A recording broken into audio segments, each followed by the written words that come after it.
इमरान खान की हर लम्हा बढ़ती मकबूलियत, नून लीग में परेशानी की लहर। नवाज शरीफ वतन वापसी के लिए संजीदा, पार्टी रहनुमाओं से जल्द वापसी का मशवरा। शहबाज शरीफ के साइडलाइन होने का खदशा। मरियम नवाज को इख्तियारात सौंपने की तैयारियां शुरू।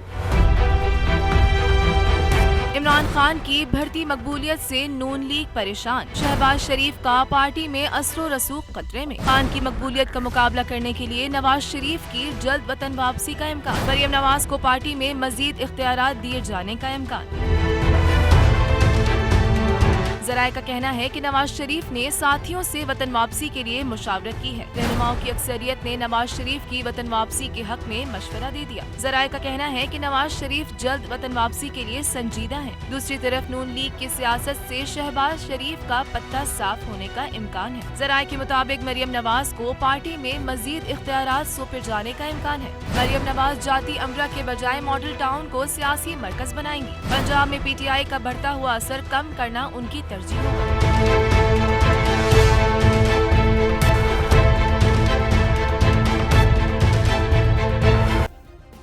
सब्सक्राइब करें और बेल दबाएं ताकि कोई खबर रह न जाए।